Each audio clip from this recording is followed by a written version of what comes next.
welcome back. It's me, Jeff Galashaw, and welcome back to Unfinished Business Television. And with me, as always, is Andre Joseph of AJ Epics. The cruel summer is over. Not according to this heat, though. It's really hot today. Oh, yes. Sorry, folks, if we seem a little more hot and bothered. It's because of this heat. So any dripping and droppings, I apologize for. But you're in luck because you have come for the review show.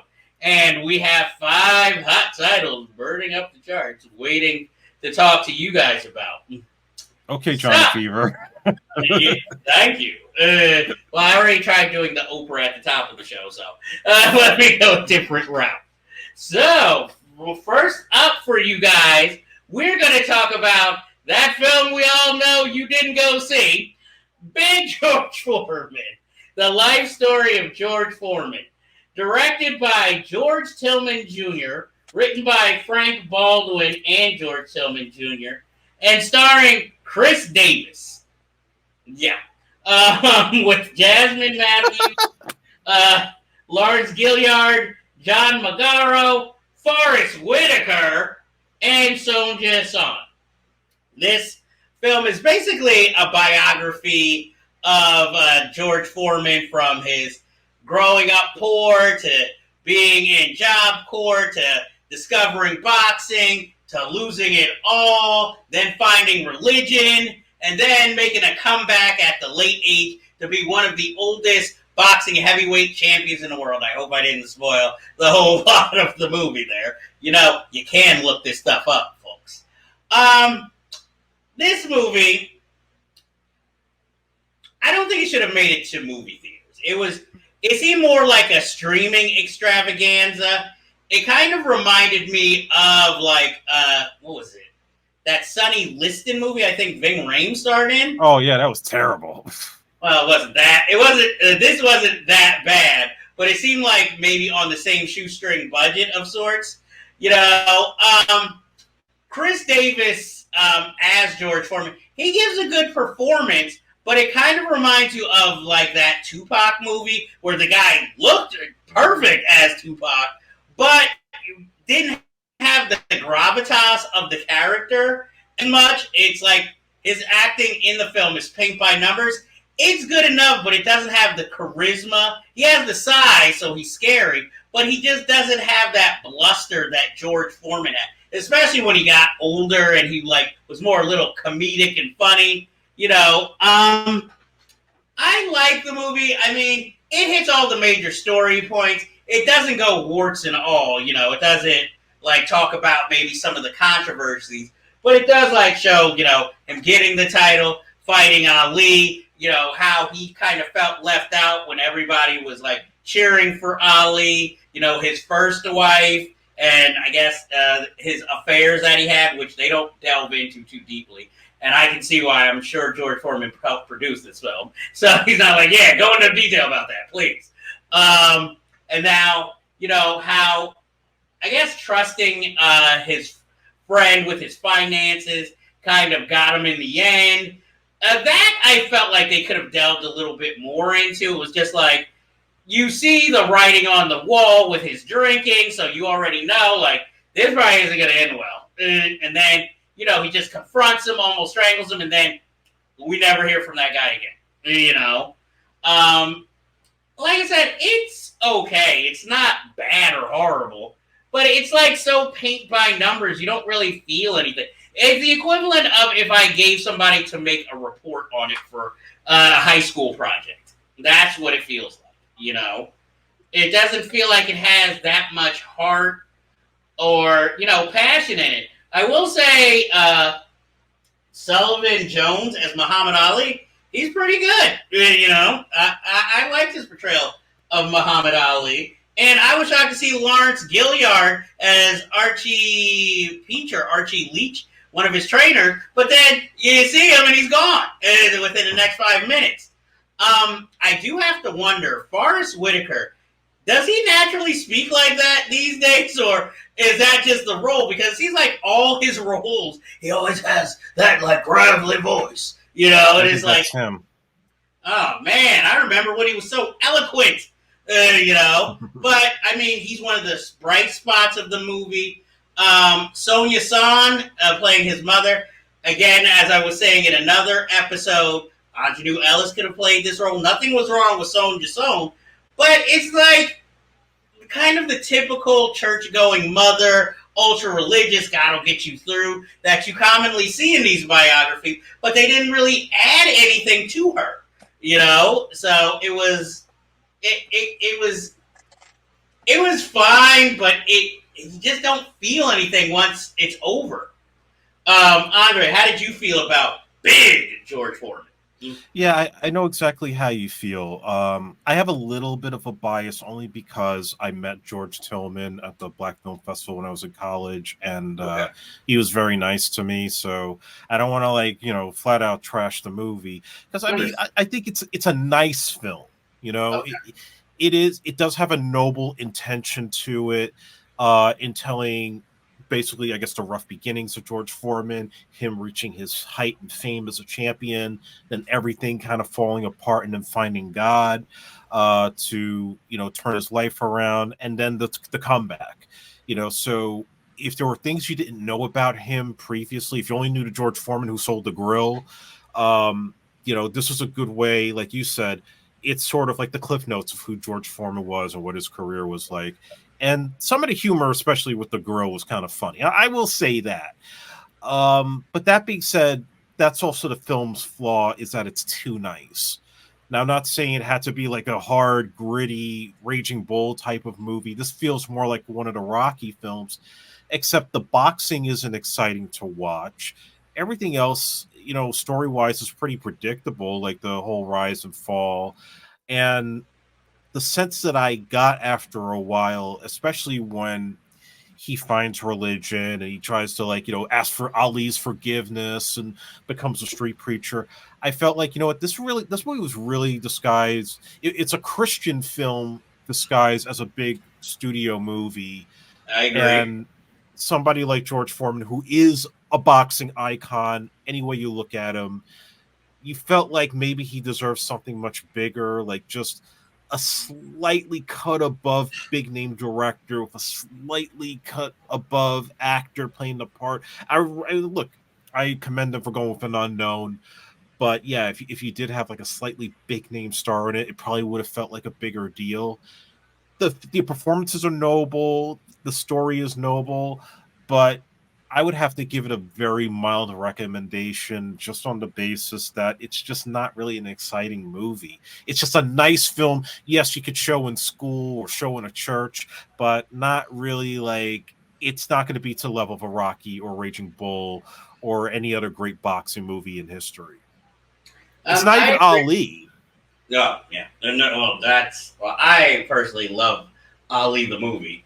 But yeah, I think that was my biggest disappointment, was knowing that George Tillman directed it. And, I liked his previous movie, so, I had high hopes. And then it was just like, okay, I'm like you. I give it a mild recommendation. I'm not going to say it's bad. It's a bad movie. But I guess I, like you, was hoping maybe a little more grittier, not this, hey, a happy, nice film. I was hoping for something a little more dramatic, maybe, too. So, that's a mild recommendation for big George Foreman. And now we're going to talk about another infamous title. You know this character. He's been in many DC movies before. He is the Flash. It's directed by Andy Muschietti, who some of you might remember directed the 2 It movies. And written by Christina Hodson. You definitely know its star because he's been in the news a lot. Ezra Miller. With Michael Keaton, Michael Shannon, Ron Livingston, Kiersey Clemens, and Jeremy Irons, as well as Eric Cohen's twin, Ron Livingston. Yeah, you saw this movie before me. I'll let you review it first because I saw it on streaming. So I saw this film the day it came out with my friends, and it was difficult because of the star that I don't like, and tried my absolute best to try to get past that star's controversy and just try to enjoy the movie for what it was, because there were all of these, big opinions that this was going to be the best superhero movie ever. This was going to be on, an all-time classic. And what I found was this was very a mid-level superhero movie that could have been made probably in the 2000s, and it would not have been good. Um, I'll start with the positives before I get into the negatives here, and try to be as quick as I can. Michael Keaton as Batman was the reason I paid a ticket to see it, and quite frankly, I wasn't disappointed. Now, you might say he kind of hammed it up in parts. There may be some moments where it looked like he probably was just accepting a paycheck. But that kid in me that saw the original Batman movie in '89 with my dad and my cousin, that came back the minute he put on the suit and started kicking ass in that little tunnel with all the Russians. And I felt like I was playing like the old video game for the Nintendo. I was like, yeah, this is what I've been wanting to wait to see all these years. I'm finally getting the third Batman movie I wanted. And so I think he was as good as he could be. Um, I just wish there were some parts where it wasn't like every 5 seconds there was a member berry, but that will be something that I will get into in a moment as the downside of this film. I think Okay. story wise, it started out really well. It made sense for Barry Allen to want to turn back time to save his mother and then completely screw everything up, and to be in an alternate timeline where it's basically a mishmash of timelines. So that's how they're explaining their multiverse versus the way Marvel's doing it, which even that's kind of all over the place these days. I like the girl that played Supergirl. I thought she was pretty badass for the time that we had with her. She was a standout that I probably wouldn't mind seeing more of if they had continued with her character in the DCU. Um, and Ezra Miller, I think they had some moments of brilliance as an actor. I'm not going to completely shit on him. There were some times where you really felt for Barry Allen in what he was trying to do. And so those are things I like. And yes, I did mark out with the sort of Crisis on Infinite Earths moments where, spoiler alert, they show a CGI Christopher Reeve as Superman. They show Nicolas Cage's unproduced Superman from the Superman Lives movie that never got made. Helen Slater comes back as Supergirl. Yes, So I thought remember. that was awesome. But as a fan, that really was something that excited me. Now I got to get into what I thought brought this movie down. Was, in fact, first of all, a star, because that star had to play two different versions of Barry Allen, and the alternate version is unbearable and annoying and just flat out. I wanted to like throw my fist through the screen and punch this guy in the fucking mouth because he was really pissing me off. That's how bad it was. Um, yes, there were too many member berries in this movie where, okay, you bring back Keaton as Batman, but do we have to have every 5 seconds you show the Batmobile, but you do nothing with it? You show the Joker's little gag thing that does the laugh for a quick second just so we could get a rise out of it. Um, the Batcave, the thing Alfred gave Bruce Wayne before he died, like stuff like that. It's just almost unnecessary. You got us a Keaton. He's there. Let's go. We don't need to keep going back and forth to those previous movies just because it excites people, which is also the downside with those cameos at the end, where they thought they were paying back to the fans, paying back to people, and even again, spoiler alert, George Clooney joke at the end, things they thought they were being clever about, but it's like, no, you are not being clever. You're being stupid. And on top of that, unfortunately, the idea that you thought you were going to boost box office and bring back Michael Keaton was wrong, because Michael Keaton now, to this generation of TikTok kids, is what Adam West was to me in 1989. Nobody cares unless it's somebody around our age group. If it was Christian Bale, you would have seen that movie make $200 million domestically, and that didn't happen. And the one other issue with this film, the third act is a complete mess, and you could see it based on the fact that they reshot the hell out of this movie, and the fact that they have to have him, or actually his alternate version, constantly go back in time to prevent all the deaths.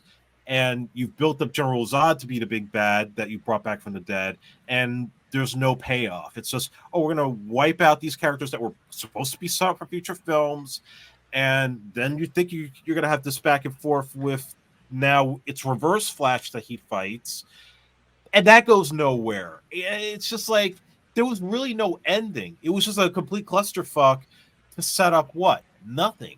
And a post-credit scene as a gag that, again, did nothing except to say, oh, yeah, Aquaman's still intact, so we can make our Aquaman movie for the sequel that's supposed to come out in December. This was all over the place. This was a fucking mess. And, you know, this is real egg on James Gunn's face, on the studio's face, and you definitely know Ezra Miller is never going to work in DC movies ever again. So forget about that whole plan of, oh, we're going to keep him around in the DCU. I don't even know if he's even going to get an acting job after this. This is Howard the Duck level shit, and this is bad. And I liked Howard the Duck. I mean, if Shia LaBeouf can work, I think Ezra Miller can work. So again, Lawrence von Trier will call him. I agree with you for the most part. I felt like Michael Shannon and General Zod was totally wasted in this movie. Yeah. You know, it was like, okay, we just need a requisite villain that people will remember, so let's bring him in. I thought the opening scene, I understand you want a scene where we see the Flash being heroic, but that opening scene was ridiculous with the babies falling out of the window. Oh my God, that was the other thing I forgot, the CGI. Yes, why do we need CGI babies? Not even that, but it's like, this movie's been, it was shot like 2 years ago. It's been delayed for such a long time. You had plenty of time to perfect these effects to sell them. And this looked like you sent out like an unfinished product. And then Andy Muschietti, who directed this movie, tried to say, oh, no, we intended it that way. We wanted to make it feel like you were floating in water. No, you needed more money to fix this shit. This is bad. This is like 90s level CGI shit. Oh, man. Yeah, that opening scene, that prepared me for the rest of the movie, because I was like, oh, I hope it's better than this. I really liked Ezra Miller's performance. Ezra Miller's performance, where I guess playing the two different versions of the character, but making them so distinct. I appreciate that, even though, like you said, the teenage version is a pain in the ass. I didn't react to him as badly as you did. But the thing that disturbed me a little was, isn't the Flash supposed to be kind of the jokester one-liner character? And this, I mean, at least the teenager had a sense of humor, but this adult Flash was just like ultra serious all the time. And it was just like, and then he's still kind of goofy when it comes to girls. And I'm just like, really? And, you know, it was just like, and then you have Kiersey Clemons in the movie, and she's barely used. And they have no chemistry. Well, I mean, it is Ezra Miller right now, when he was maybe going through some things. They were going through some things. I mean, like you said, I liked seeing Michael Keaton on the big screen, even though it did get ridiculous, where every time he would appear and say something, okay, play the classic score. You know, it's like, okay, we get it. And they have to have him do all the lines from the first movie. Oh, how much do you weigh? I mean, yeah, for me, that's kind of cool to see, but it got annoying after a while. Just he defined that character on screen the way he did, and turned out to be one of the best choices they ever made for a superhero character. And he shouldn't be a joke just saying all these one-liners. Just do new shit with him.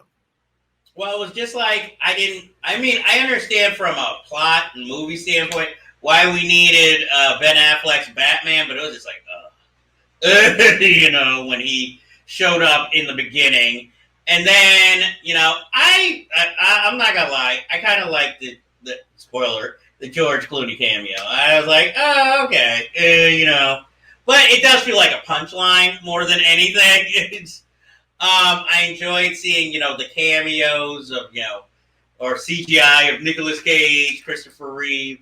Supergirl. I really like Supergirl. I mean, I'm sure it's no mistake they also kind of made her hot, in the movie, because I'm just like, damn. Um, like Alan you said, Slater was very gorgeous back then. We've talked she about was. it. I'm not saying Alice Slater is like, oh, and she was much hotter than Alice Slater, that hose beast. No, I'm just saying she was very attractive, and I just felt like if this had been a Zack Snyder film, that would have been attacked more. Because it'd be like, oh, so you just hire models now, like superheroes. But like I said, it just like you said, the third act, it just felt stupid and endless. It has no true villain. And I mean, I'm sure they would have done this in future Flash movies, but you also don't tell the audience who or give them a hint who killed his mother. So it's just like, well, we know it's not his father, which we knew from the beginning. It's just like, so you leave this big gaping mystery, as big as her wound, in the air, and it's like, well, that will never be answered because I don't think they're going to make any sequels. Or if they do, it's going to be needed a major U-Haul from this point on. So for this movie just to be like slapped together so haphazardly, considering it's been filmed for over 2 years, it's just sloppy, and basic, and it's disappointing. I'd say if you're a completist of DC films, I'd say watch it, but if you're just a regular moviegoer, feel free to skip this one. Yeah, skip it. It's not really worth the time.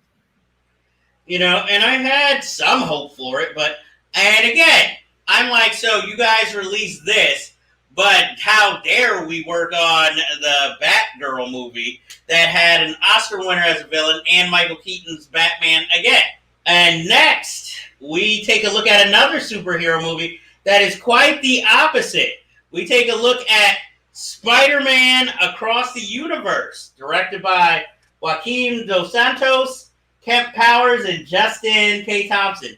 It's the animated sequel to Into the Spider-Verse, with Miles Morales again coming back, and this time being brought into different universes of, I guess, Spider-Man and women, and they're all coming together for a common cause and to try and set things right.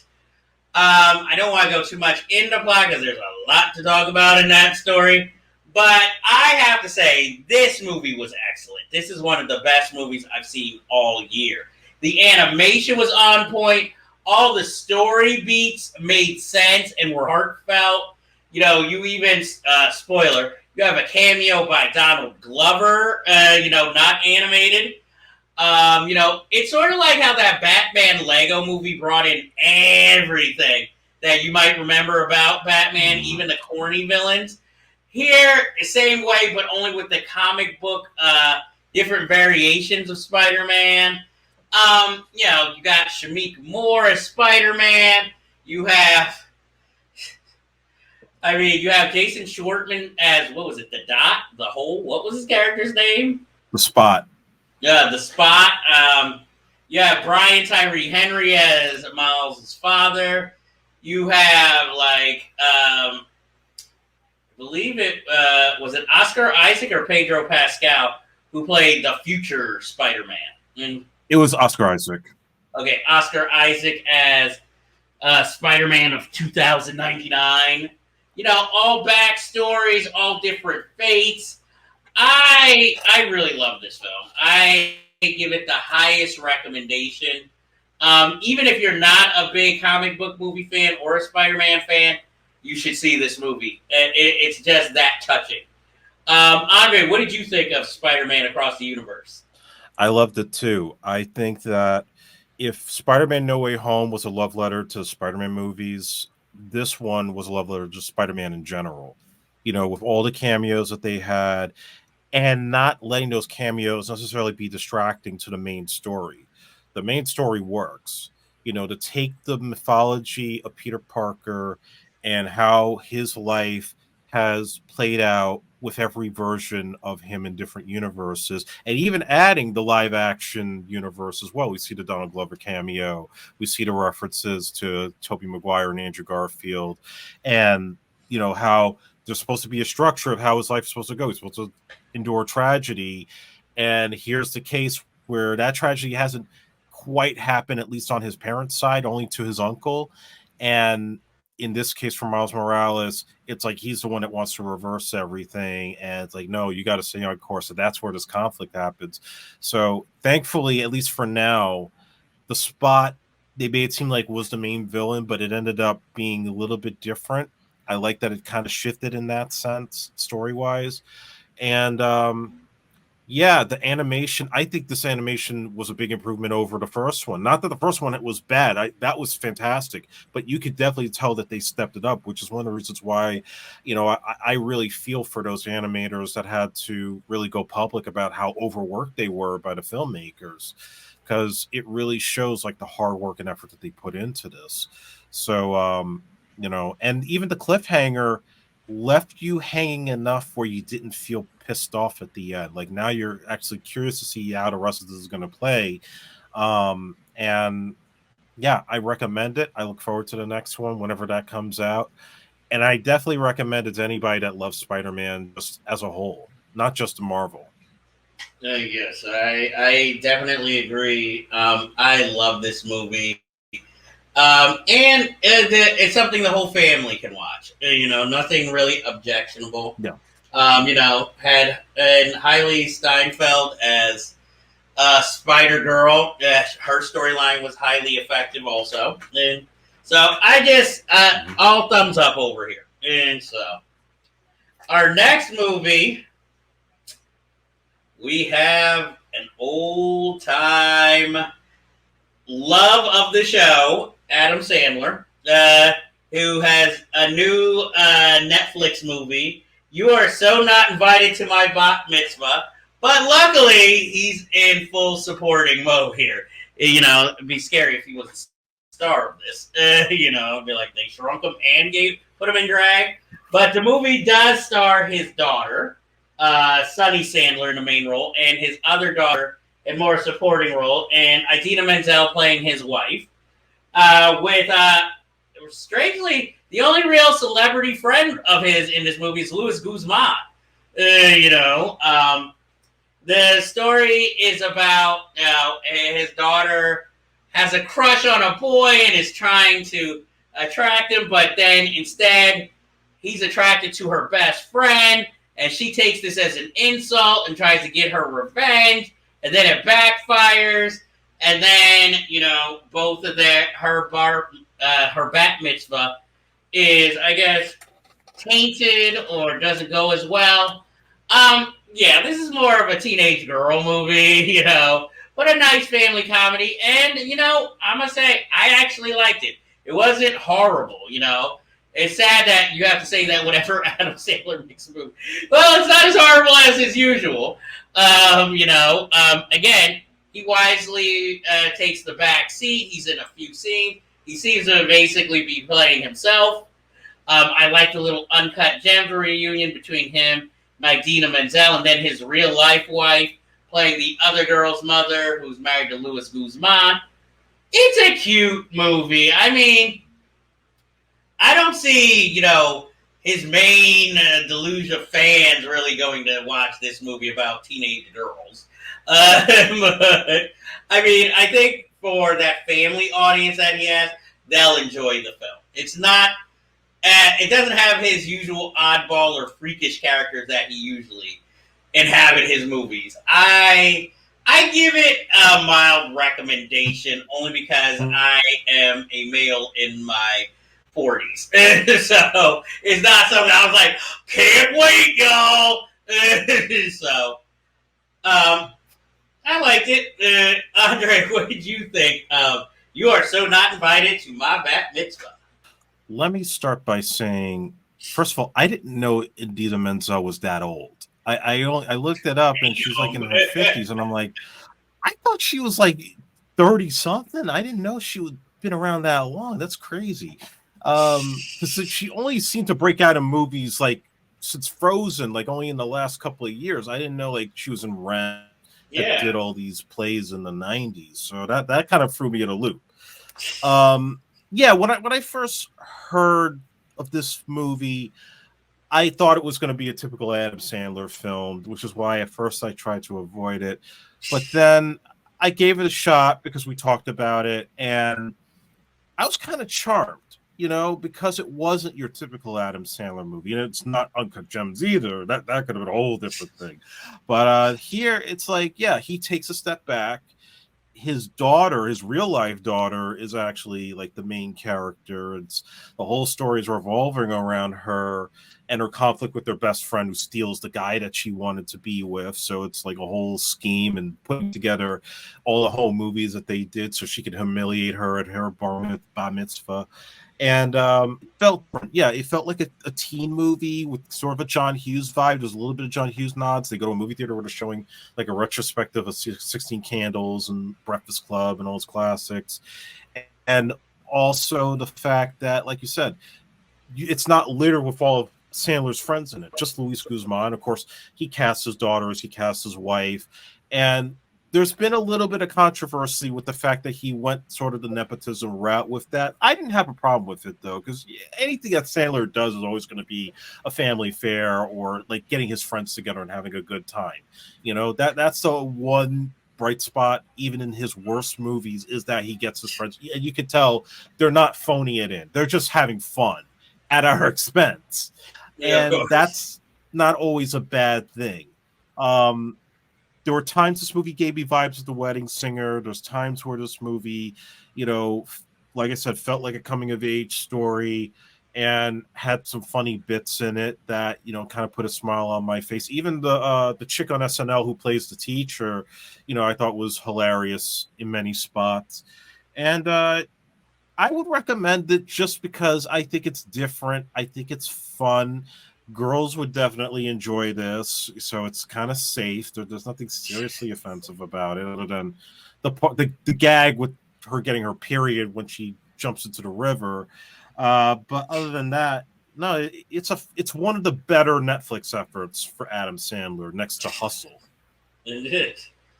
Well, I like that. It has all the tropes. The boy, and he's not like Prince Charming. He's kind of an idiot and a dick. I liked. I really liked the scene when they're yelling at each other off camera when Idina Menzel opens the door for the other mother. I thought that was like the funniest scene in the whole movie, because at least Adam Sandler gets to do his infamous yelling and anger bit. I said it's an okay movie. Like I said, I'm not its target audience. It's a nice, cute, safe little movie. And, I think it also helps that it's based on a book. So it wasn't like this was an original script that he, produced. Because if it did, I feel like his friends would be more involved.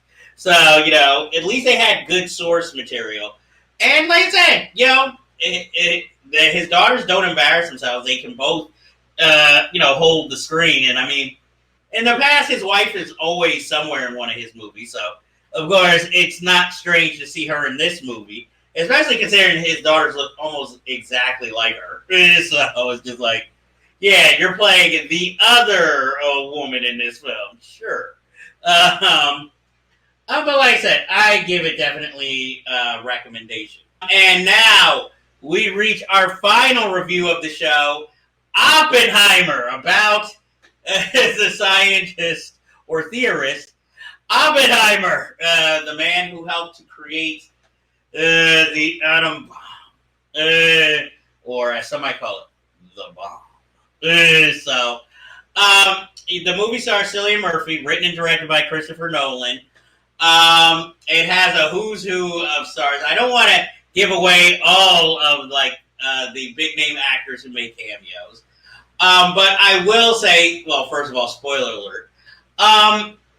I was looking forward to this movie from last year when the first trailer started playing.